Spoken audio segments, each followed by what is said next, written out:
One day, Edward was in the shed where he lived with the other engines. They were all bigger than Edward and boasted about it. "The driver won't choose you again," said Gordon. "He wants strong engines like us." But the driver and fireman felt sorry for Edward. "Would you like to come out today?" "Oh, yes, please," said Edward.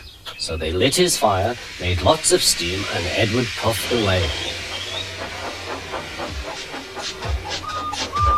The other engines were very cross at being left behind.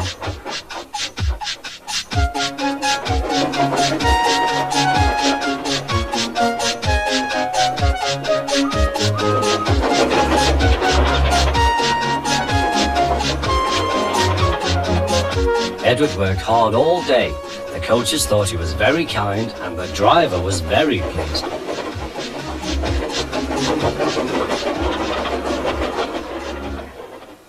"I'm going out again tomorrow," Edward told the other engines that night. "What do you think of that?" But he didn't hear what they thought, for he was so tired and happy that he fell asleep at once. Next morning, Edward woke up to find nothing had changed. Gordon was still boasting. "You watch me, little Edward, as I rush through with the express. That will be a splendid sight for you. Goodbye, little Edward. Look out for me this afternoon."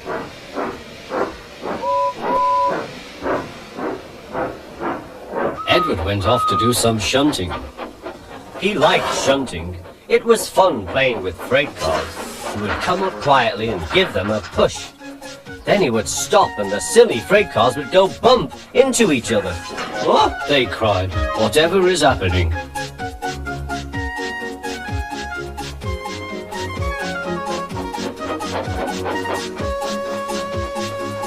Edward played till there were no more freight cars. Then he stopped to rest. Presently he heard a whistle. Gordon was very cross. Instead of nice shining coaches, he was pulling a very dirty freight train. "A freight train, a freight train, a freight train," he grumbled. "The shame of it, the shame of it, oh, the shame of it." Edward laughed and went to find some more freight cars. Then there was trouble. "Gordon can't get up the hill," the porter called to Edward's driver. "Will you take Edward and push him, please?" They found Gordon halfway up and very cross. His driver and fireman were talking to him severely. "You're not trying." "I can't do it," said Gordon. "The noisy freight cars hold an engine back so." Edward's driver came up. "We've come to push." "No use at all," said Gordon. "You wait and see," replied Edward's driver. They brought the train back to the bottom of the hill.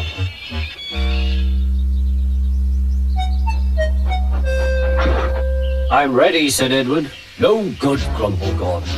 They pulled and pushed as hard as they could.